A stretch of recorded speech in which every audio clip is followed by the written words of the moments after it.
ਅਸੀਂ ਜਿਹੜੇ ਪਿੰਡਾਂ ਦੇ ਲੋਕ ਹਾਂ ਅਤੇ ਜਿਹੜਾ ਸ਼ਹਿਰ ਦੇ ਲੋਕ ਨੇ ਜਾਂ ਜਿਹੜੇ ਸ਼ਹਿਰ ਦੀ ਆਬਾਦੀ ਹੈ ਉਹਦੇ ਅੰਦਰ ਅਤੇ ਸਾਡੇ ਅੰਦਰ ਇਹ ਤਾਲੀਮ ਦੀ ਜਿਹੜੀ ਕਮੀ ਹੈ ਜਾਂ ਕਹਿ ਲਓ ਕਿ ਜਿਹੜੇ ਸਾਡੇ ਪਿੰਡ ਲੈਵਲ ਦੇ ਅਸੀਂ ਬੱਚੇ ਨੇ ਅਤੇ ਪਿੰਡ ਲੈਵਲ ਦੇ ਜਿਹੜੇ ਨੌਜਵਾਨ ਨੇ ਇਹਨਾਂ ਦੇ ਅੰਦਰ ਅਤੇ ਸ਼ਹਿਰ ਦੇ ਜਿਹੜੇ ਨੌਜਵਾਨ ਨੇ ਉਹਨਾਂ ਦੇ ਅੰਦਰ ਇਹ ਤਾਲੀਮ ਦਾ ਮਸਲਨ ਕਿ ਇੰਨਾ ਫ਼ਰਕ ਕਿਉਂ ਹੈ।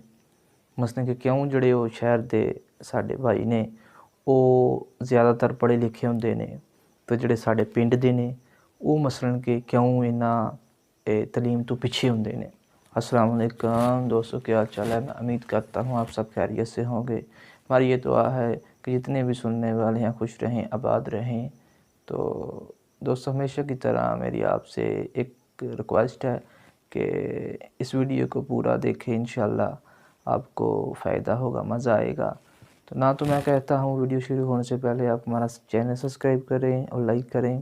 अगर वीडियो अच्छी लगे तो ये काम कर देना ताकि आइंदा भी जो आने वाली वीडियो हैं आप तक ज़रूर पहुँचे। तो इंशाल्लाह आपको फ़ायदा होगा, तो बहुत कुछ जो है ना सीखने को मिलेगा इंशाल्लाह। तो चलते हैं आगे इंशाल्लाह।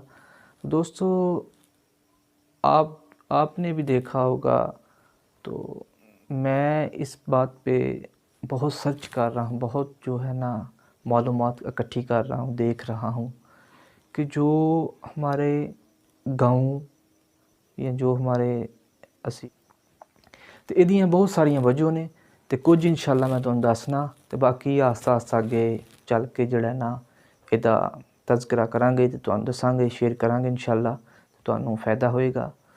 इहदा जिहड़ा कुछ मैं सर्च किया देखिया तो वजह है भी कि जिहड़े साडे पिंड लैवल के बच्चे हुंदे ने ना वो असी इंज करने कि बस जो ना फटाफट बच्चों तैयार किया, उठाया जनाब तो उन्होंने टोरता, चलो पुत्रो स्कूले।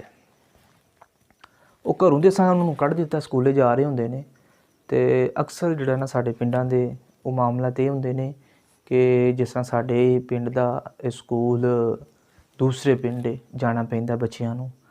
ते साडे जिहड़ा पिंड दे अंदर भी गौरमेंट स्कूल है वे, ते ओह माशाअल्लाह जिहड़ा ना प्राइमरी तिकर है, ते पहली क्लास तो लैके ते पंजवीं तिकर। ते बाकी जिहड़ी अगली तलीम है प्राइमरी तो मिडल तिकर वो जाना पैंदा है नाल दे पिंड। ते वो मिडल तो बाद फिर अगे जिहड़ा ना वो अगले पिंड जाना पैंदा है। अपना ये सारा मामलात ने। ते साडे पिंडों कह लो कि तुसी 1 किलोमीटर या 1.5 किलोमीटर दा फासला है जिहड़ा स्कूल जिथे ज़्यादातर रुझान है बच्चों का, जिहड़ा गौरमेंट स्कूल है। दूसरे तो प्राइवेट जिहड़े ने वो कह लो कि एक कुछ दूर ने कुछ नज़दीक ने, वो जिहड़े साहिब हैसियत ने उन्हां दे बच्चे वो मसलन को उत्थे पढ़ा सकते हैं। तो जिहड़े गरीब मातर साथी ने तो उन्होंने तो खैर गौरमेंट वाली जाना बच्चों नूं, उधर ही उन्हां दी तवज्जो है क्योंकि वो इन्ना खर्चा अफोर्ड नहीं कर सकते। एक गड्डी का किराया पै जांदा है, दूसरे नंबर ते जनाब जिहड़ा ना वो बच्चे दियां फीसां ते वो बड़े मामलात होंदे ने। खैर उस तरफ नहीं ही जांदे। ते ਉਹ ਹੁੰਦਾ है भी असी वो बच्चे अपने ਨੂੰ जनाब इत्थों स्कूले टोरने आ तो वो सफ़र कह लो कि कईयां दे चलो वो पिंड दे अंदर स्कूल होंदे ने ते साडा वो दूजे पिंड जाना पैंदा। तो वो सफ़र है तुहानूं दस्सिया कि 1.5 किलोमीटर का। वो जो बच्चे कल्ले जा रहे होंदे ने ते उन्हां दे ज़हन जिहड़े ने वो स्कूल जाण तिकर वो बड़ा फर्क आई जांदा ज़हनां दे अंदर।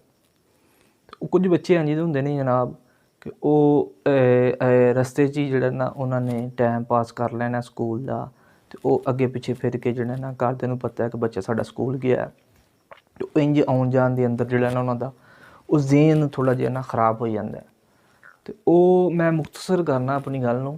तो वो एक गल करन दा मकसद है भी कि जिहड़े मैं शहर दे लोग वेखे ने वो जनाब करते है ने कि उन्हां सवेरे उठना है, नाश्ता किया नहीं, तैयार नहीं या नहीं, जो भी मामलात ने सब तो पहला बच्चे नूं तैयार करना है।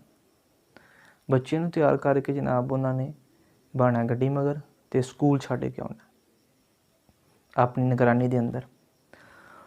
वो जदों बच्चे नूं लै के स्कूल छड्ड के आए ने जनाब तो छुट्टी टाइम उन्होंने उस तरह ही जिहड़ा ना उन्होंने जिथे भी ने वो बच्चे नूं अपना लैना है ਤੇ ਘਰ ਛੱਡ ਜਾਣਾ। ਤੇ ਜਿਹੜੇ ਚਲੋ ਨਹੀਂ ਮਸਲਨ ਕਿ ਕਹਿ ਲਓ ਉਹ ਡਿਊਟੀਆਂ 'ਤੇ ਨੇ ਜਾਂ ਦੂਰ ਨੇ, ਜੋ ਵੀ ਮਾਮਲਾਤ ਨੇ ਉਹਨਾਂ ਦੀ ਮਜਬੂਰੀਆਂ ਨੇ, ਉਹਨਾਂ ਨੇ ਗੱਡੀਆਂ ਲਵਾਈਆਂ ਨੇ, ਉਹ ਗੱਡੀਆਂ ਘਰੋਂ ਚੁੱਕਣਾ ਤੇ ਉਹ ਮਸਲਨ ਕਿ ਸਕੂਲ ਤੱਕ ਛੱਡ ਆਉਣਾ। ਹੁਣ ਉਹਦੇ ਅੰਦਰ ਇਹ ਫ਼ਰਕ ਆ ਜਾਂਦਾ ਜਾਂ ਇਹ ਕਹਿ ਲਓ ਕਿ ਇੱਕ ਉਹਨਾਂ ਦੀ ਸੇਫਟੀ ਹੋ ਜਾਂਦੀ ਹੈ। ਉਹ ਬੱਚਾ ਜਿਹੜਾ ਨਾ ਘਰੋਂ ਗਿਆ ਸਕੂਲ ਅਤੇ ਸਕੂਲ ਨੂੰ ਸਿੱਧਾ ਘਰ।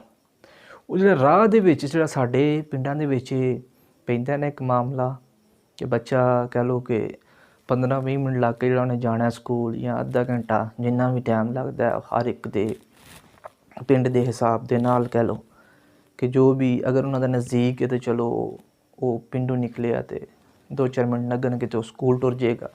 ਉਹ ਤਾਂ ਇੱਕ ਅਲੱਗ ਚੀਜ਼ ਹੋ ਗਈ।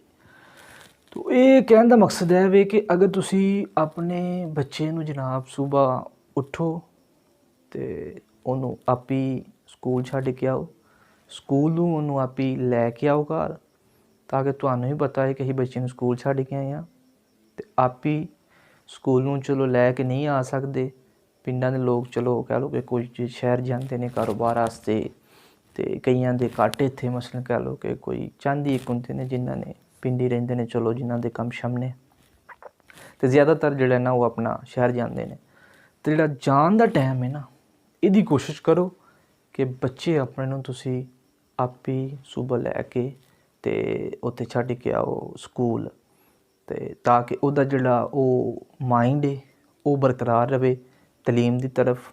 ਉਹਨੂੰ ਪਤਾ ਹੈ ਕਿ ਮੈਂ ਜਿਹੜਾ ਨਾ ਪੜ੍ਹਨਾ, ਮੇਰੇ ਜਿਹੜੇ ਘਰ ਦੇ ਨੇ ਉਹ ਵੀ ਮੇਰੇ 'ਤੇ ਫੋਕਸ ਨੇ, ਅਤੇ ਉਹ ਮੈਨੂੰ ਆਪੀ ਸਕੂਲ ਛੱਡ ਕੇ ਜਾ ਰਹੇ ਨੇ ਅਤੇ ਆਪੀ ਲੈ ਕੇ ਆ ਰਹੇ ਨੇ।